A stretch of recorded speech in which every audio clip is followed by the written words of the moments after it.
இன்னைக்கு ஒரு ஹோட்டல் போட்டு பாருங்க பாப்போம். முஸ்லீம்களுடைய ஹோட்டல்ல சாப்பிடுறதுக்கு மாற்று மத சகோதரர்கள் விரும்பி வந்து சாப்பிடுவாங்க. முஸ்லீம்களோட கடையில சந்தோஷமாக பொருட்களை வாங்கிட்டு போயிருவாங்க. ஏன் எங்கட ஹோட்டலை தேடி வராங்க? ஏன் எங்கட ரெஸ்டாரண்ட் தேடி வராங்க? அவங்க நம்பிக்கை ஒன்று இருக்குது. என்ன தெரியுமா? முஸ்லீம்கள் பொய் சொல்ல மாட்டார்கள், முஸ்லீம்கள் சாப்பாடு சமைக்கிற நேரத்தில் கலப்படம் செய்ய மாட்டார்கள், முஸ்லிம்கள் ஏமாற்றி வியாபாரத்தை செய்ய மாட்டார்கள் என்ற ஒரு அதீத நம்பிக்கை மாற்று மத சகோதரர்கள்ட்ட இருக்குது. அந்த நம்பிக்கையை பாதுகாக்கணுமா இல்லையா? நான் ஒரு தனி வியாபாரி அல்ல, நான் ஒரு சமூகத்தை சார்ந்த ஒரு வியாபாரி. என் பேரை வச்சு யாரும் பிழையாக சொல்ல மாட்டார்கள். இவர் எந்த மதத்தை பின்பற்றுகிறார், அந்த ஹோட்டலுக்கு போனவாப்பா, அது முஸ்லிம்களுக்கு சொந்தமான ஹோட்டல், சாப்பாடு நல்லா இருந்துச்சு அப்படி ரெக்கமெண்ட் பண்ணுவாங்க. ஆனா நாங்க என்ன செய்யறோம்? எல்லாரும் ரெக்கமெண்ட் பண்றாங்கன்றத பிளஸ் பாயிண்ட வச்சு நம்ம ஏமாத்த பாக்குறோம்.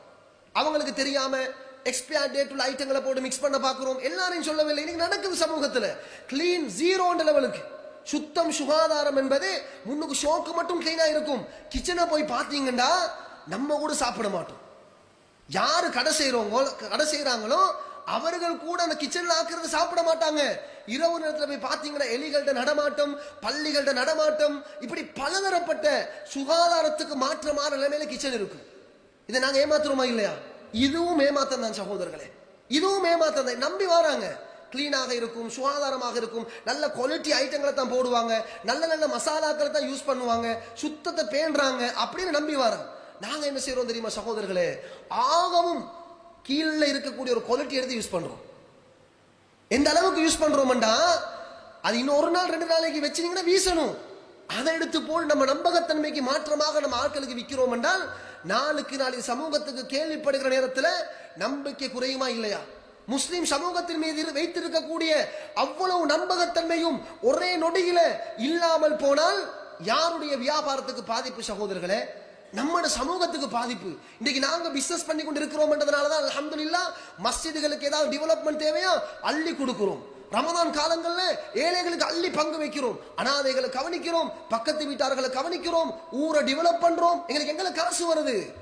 நாங்க செய்யற வியாபாரத்துல பரக்கத்தை தருகிறான், எடுக்கிற அந்த ப்ராஃபிட்டை வச்சு நம்ம செலவழிச்சு கொண்டிருக்கிறோம். அப்ப நாங்க நம்பிக்கை தன்மைக்கு மாற்றமாக நடந்தோம்னு வைங்க, அல்லாஹ் வியாபாரத்துல சோதனையை தருவதற்கு ஸ்டார்ட் பண்ணிட்டான்டா நிறுத்துறதுக்கு யாராலும் முடியாது. நபி ஷுஐப் அலைஹிஸ்ஸலாம் அவர்களுடைய சமூகத்துடைய வரலாறை படிச்சு பாருங்க. ஷுஐப் அலைஹிஸ்ஸலாம் அவர்கள் யாருக்கு நபியாக அனுப்பப்படுறாங்க தெரியுமா? பிசினஸ் பண்ற சமூகத்துக்கு நபியாக அனுப்பப்படுறாங்க.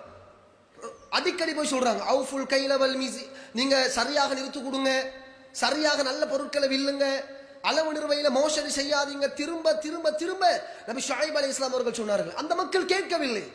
அந்த மக்கள் நபியுடைய வார்த்தையை கேட்கவில்லை சகோதரர்கள். அல்லாஹ் கொடுக்கிறான் தண்டனை எப்படி தெரியுமா? அட்ரஸே இல்லாம அல்லாஹ் அழிச்சு போடுறான். அவனோட பொருளாதாரம் இல்ல, நீள் ஒன்றுமே இல்லை, எல்லாத்தையும் ஜீரோ ஆக்குறான்.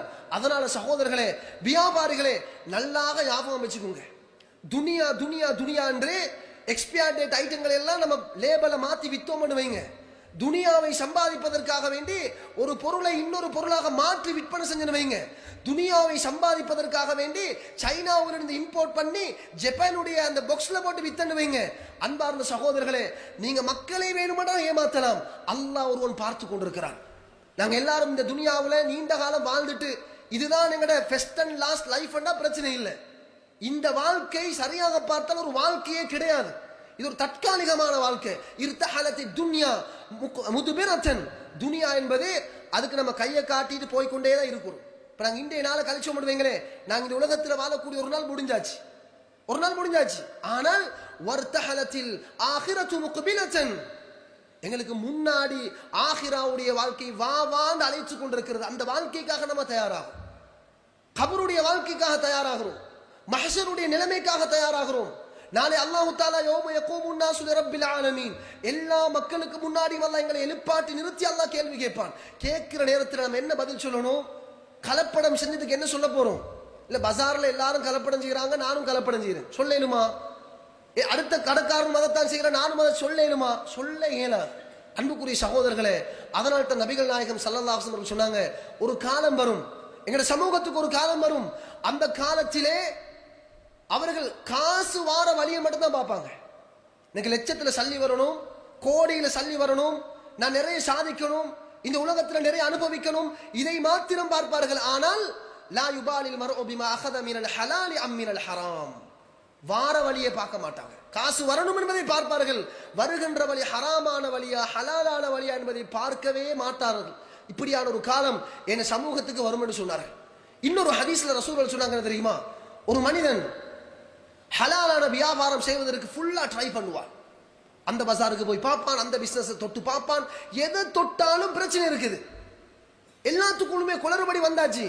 இப்ப ஹலால் ஹலால் தேடி தேடி அலைகிறான். அவனுக்கு வேற வழி இல்லை.